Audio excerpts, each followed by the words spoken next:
그제 국회 본회의장에서 찍힌 사진 한 장으로 정치권이 크게 술렁이고 있습니다. 국회 법사위원장을 맡고 있던 더불어민주당의 이춘석 의원이 본회의 도중 주식창을 열어보고 심지어 실시간으로 매매 거래하는 듯한 모습까지 카메라에 포착이 된 겁니다. 더 큰 문제는 이춘석 의원이 들여다본 주식 계좌가 본인의 계좌가 아닌 보좌관의 계좌였다는 겁니다. 차명 거래 의혹이 그래서 불거지고 있습니다. 해명도 납득이 잘 안 됩니다. 해당 보좌관이 이렇게 설명했습니다. 의원이 휴대전화를 헷갈려서 자기 핸드폰을 가지고 갔고 잠시 주식창을 열어봤다라고 해명을 했는데 시청자 여러분은 납득이 되십니까? 먼저 사진이 찍힌 이후에 취재인의 질문에 우물쭈물 대답하는 이춘석 의원의 모습부터 함께 보시죠. 아니 SNS에 올린 그게 전부입니다. 나중에 나 조사하면 밝혀질 거니까. 그럼 그 핸드폰이 보좌관 핸드폰이었어요. 네, 맞습니다. 보좌관 핸드폰 사용하신 이유를 좀 알려주세요. 나중에 이제 조사하면 밝혀지니까. 자, 다시 한번 본회의장 사진을 보여드리겠습니다. 본회의장 맨 뒷줄에 앉아서 시선을 책상 아래로 고정하고 휴대전화로 주식 계좌를 들여다보는 이춘석 의원의 모습을 저희가 지금 보여드리고 있습니다. 지난 4일에 촬영된 사진이고 어제 보도가 되면서 논란이 일파만파 커지고 있습니다. 주식 종목도 굉장히 문제입니다. 그 부분은 저희가 잠시 후에 따져봐 드리고 1억 원이 넘는 주식을 본인의 명의가 아닌 타인의 명의, 그리고 그것도 자신과 함께 의정 활동을 하는 보좌관의 명의의 계좌를 본회의장에서 들여다봤다. 차명 거래 의혹이 지금 불거지고 있습니다. 이건 뭐 윤리적으로만 따질 문제가 아니라 실정법상으로도 문제가 충분히 될 수 있는 소지가 다분합니다.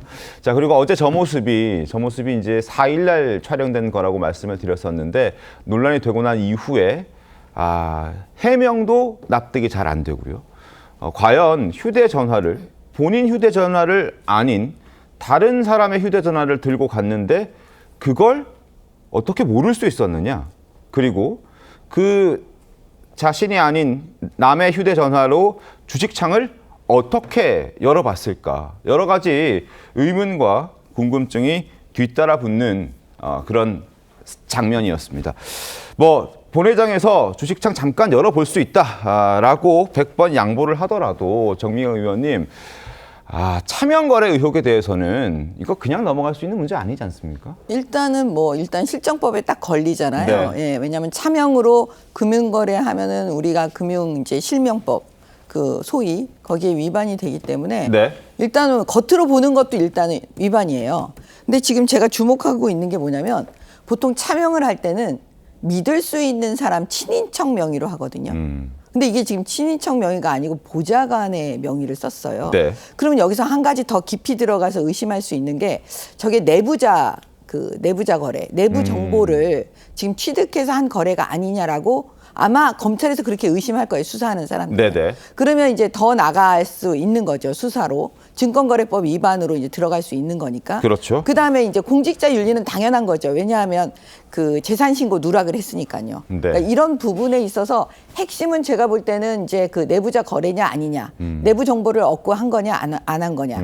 그게 아마 포인트가 될 것 같습니다. 그 부분도 굉장히 문제가 될 수밖에 없을 겁니다. 자, 먼저 차명 거래 의혹과 관련해서 저희가 좀 집중해 보도록 하죠. 자, 차명 거래. 본인은 차명 거래 하지 않았다라는 해명을 내놨는데요. 과연 이걸 믿을 수 있을까요? 윤주진 위원은 어떻게 좀 보셨습니까? 이게 우리가 휴대전화를 사용할 때 보통 패턴 아니면 얼굴 인식, 지문 너무나 보편적으로 쓰이는 것이죠. 보안 장치를 상당히 잘 해놓고 심지어 저것이 만약에 보좌관의 핸드폰이라 물론 저는 그 해명도 믿을 수가 없습니다만 보좌관의 휴대전화라고 한다면은 그러면 보좌관의 패턴이나 이런 것이 다 의원이 알고 있다. 그리고 또 단순히 핸드폰만 열어서 될 게 아니죠. 주식창에 거래를 들어가려면 또 주식 그 앱에 들어가서도 또 뭔가 본인의 비밀번호를 친하는지 해야 됩니다. 그렇죠. 아주 이중 삼중의 잠금 장치가 되어 있는 게 우리가 다 알고 있죠. 그런데 이것을 보좌관의 휴대전화였다. 만약에 휴대전화였다 하더라도 이건 문제가 되는 겁니다. 네. 그러면은 보좌관의 휴대전화를 의원이 마음대로 열고 들여다볼 수 있다라는 거잖아요. 이것 또한 엄청난 인권 침해이자 갑질입니다. 그러니까 물론 그 해명 자체가 납득이 안 되는 것이고요.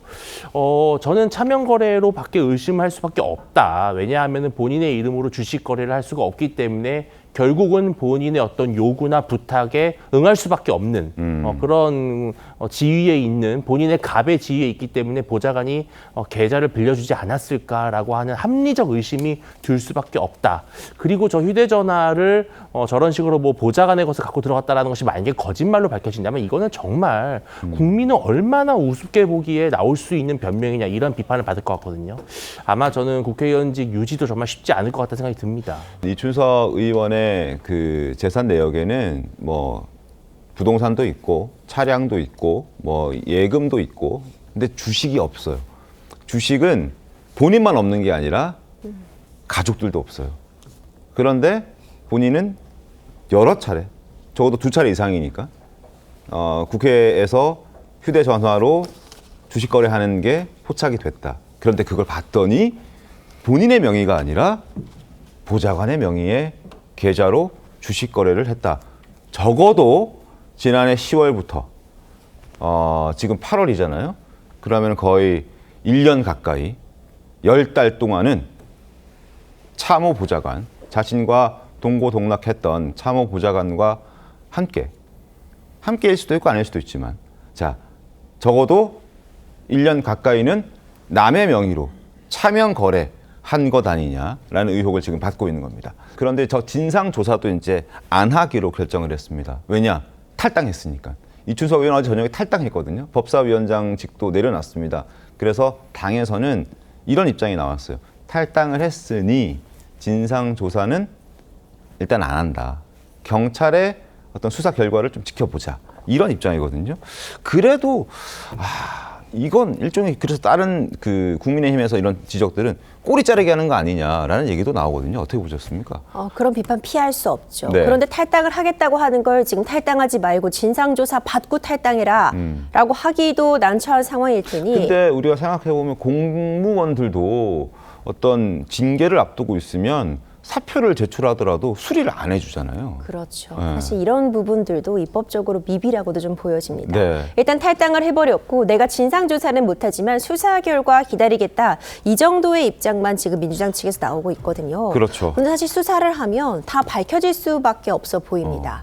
만약 이번이 처음이 아니다라고 네. 한다면 어쨌든 주식 거래를 반복함으로써 팔았다면 차익이 실현된다거나, 그러니까 플러스가 됐든 마이너스가 됐든 팔았으면은 그 차익이 남았을 것이고요. 네. 그 금액을 다시 돌려받는 과정 같은 부분들을 보자면 뭐 계좌로 돌려받았든 현찰로 네. 받았든 기록이 남을 수밖에 없어 보입니다. 네. 그리고 이 휴대폰 명의자가 누구였는지 조사가 필요해 보이고요. 네. 실제로 사용자가 누구였는지 어떤 용도로 사용된 휴대전화인지 조사하면 나올 수밖에 없는 그런 상황이기 때문에 일단 진상조사 자체는 피했다고 해도 네. 수사 결과 어떤 처벌 가능성은 현재로서도 좀 높지 않은가 이런 생각도 듭니다. 알겠습니다. 약간 제가 이제 지난번에 그런 일로 그 주식 거래한 게 포착이 됐으면 네.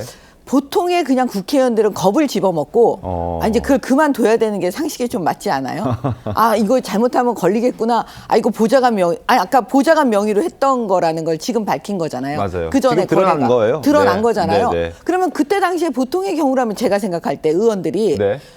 이제 큰일 났다. 어. 하자 말자. 그랬는데 여기서는 계속하는 거잖아요, 지금. 그렇죠. 그러니까 이번 일이 이렇게 또 터진 거잖아요. 이 정도 되면 저분은 거의 이제 불감증 정도인 거죠. 이게 도덕 불감증 정도. 예. 그러니까 아무런 의식이 없는 거예요. 그냥 맨날 하던 거 하는 것처럼. 저는 이게 더 심각하다고 봐요.